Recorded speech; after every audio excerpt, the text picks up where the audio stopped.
What's up, everyone, and welcome back to Movie Raised.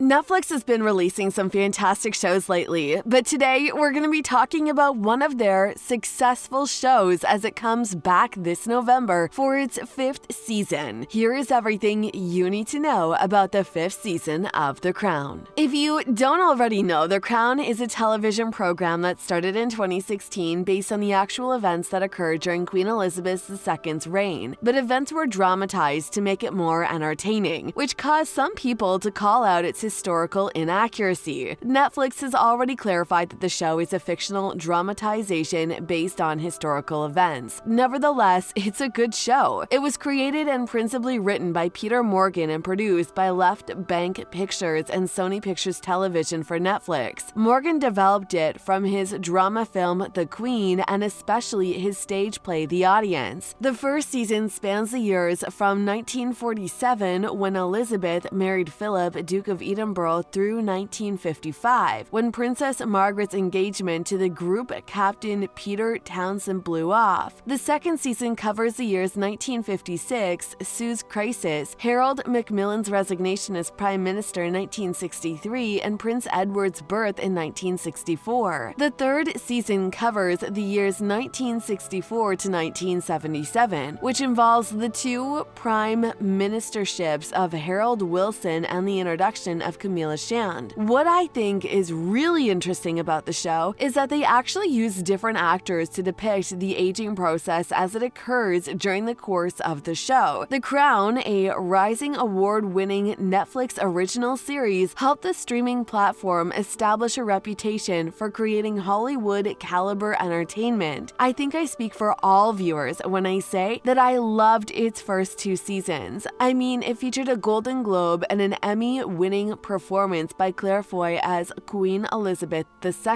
The third season of The Crown then debuted, including a brand new ensemble cast that includes Olivia Colman as the Queen, Tobias as Prince Philip, and Helena Bonham Carter as Princess Margaret. As for The Crown Season 4, the same cast was back together, and the significant additions of Gillian Anderson as Margaret Thatcher and Emma Corrin as Diana, Princess of Wales. But there will be another change of leadership in Season 5. The Crown has gained plaudits from viewers and critics alike, yet despite the controversy, it won a number of awards within its 4th season. Fans have been patiently waiting to smash that like button. No, but really, it's pretty clear that we just want to watch the next chapter of the royal family's lives unfold on television for almost 2 years since the 4th season of the Netflix drama began. Following Queen Elizabeth II's passing on September 8th at the age of 96, interest in the Emmy Award-winning program skyrocketed. At Belmore Castle in Scotland, where she was surrounded by her family, the longest reigning monarch passed peacefully. The story of her legacy and that of her family is still being portrayed in The Crown. Now, enough about the past. Let's start talking about the present, because I know that it isn't just me that's excited to know all about the 5th season. The 5th season of The Crown has a new teaser from Netflix that reveals all the royal family drama to come as the series enters a new decade during the late Queen Elizabeth II's reign. The 150-second clip opens up with the Windsor Castle fire and the Queen standing by herself in the destroyed St. George's Hall before descending into a bunch of sound bites set to the 1990s hit Bittersweet Symphony, as the very idea of the royal family seems to crumble along with Charles and Diana's marriage. The teaser offers viewers a look into the eternal strife building inside the royal family. Prince Philip, Queen Elizabeth II, and other significant characters are seen to experience emotional breakdowns while attempting to restore the family's badly damaged reputation. Each episode of The Crown has so far lasted around 10 years. In light of this, Season 5 may start in the early 1990s and finish in the early 2000s. In a statement, Morgan made a brief allusion to the era, stating that Staunton will bring The Crown into the 21st century. The Queen had a great deal of turmoil throughout the relevant decade, and there were several elements that would make for compelling compelling drama. The 40th anniversary of the Queen Elizabeth II's coronation approaches during this new season, giving her the opportunity to consider the 9 prime ministers she has had to date. The invention of mass television, also known as the 24-hour news cycle, and what is referred to as the twilight of the British Empire. She referred to 1992 as her annus horribilis in a speech in which she gave the 40th anniversary of her coronation. 3 of her children's marriages fell apart at that time. Princess Anne's divorce from Mark Phillips was finalized in April. Prince Andrew and Sarah Ferguson's separation was revealed in March, and Prince Charles and Princess Diana's separation was made public in December. A fire at Windsor Castle also occurred during this time, which finally forced the Queen to pay taxes on her income and let visitors inside Buckingham Palace in order to raise money for the building's renovation. While everything is changing in the UK as well, Queen Elizabeth had to deal with the fallout of the Soviet Union, the handover of Hong Kong's sovereignty that signals a seismic upheaval in the international order, as well as other political events. Diana decides to defy family tradition and write a book that undermines popular support for Charles and exposes the faults of the House of Windsor as rumors about Charles and Diana's connections spread and media scrutiny of Diana as a whole escalates. The Crown Season 5 will also feature the introduction of Mohammed Al Fayed and his son Dodi Fayed, who, according to Netflix's official description, is attempting to obtain a place at the royal table. Of course, anybody familiar with the royal family's history is aware that Diana and Dodi's tragic deaths in '97 are drawing near. The trailer gives us a first look at the new cast in action, with Imelda Staunton as Queen Elizabeth II, Jonathan Pryce as Prince Philip, Leslie Manville as Princess Margaret, Dominic West as Prince Charles, and Elizabeth Debicki as Princess Diana. Of course, Imelda Staunton portrayal of Queen Elizabeth II is the 3rd time in the show run that this character has been cast. Claire Foy and Olivia Colman, both of whom received Emmy Awards for their performances, previously portrayed the part. I personally think it's fantastic to see some of the most well-known images and events from this time in the royal family history recreated in the trailer alone, because this period of history had a significant amount of attention, including coverage on TV news, in tabloids, and more. In the trailer, you can even see Elizabeth, the actress playing Princess Diana, wearing the iconic revenge dress from '94. According to the trailer, we're going to be seeing a lot of Diana this season, which a lot of fans seem to be excited about. Diana is anticipated to play a significant role in the series as her highly publicized existence turns into a regular feature of the tabloids. We'll likely also learn more about her relationship with the filmmaker Dottie and the surgeon Hasanet after Charles and Diana's divorce, as well as her infamous Panorama interview. And surprise, surprise, while Morgan had earlier said that Season 5 of The Crown would be the final installment, he later changed his mind and smashed that subscribe button and rang that notification bell.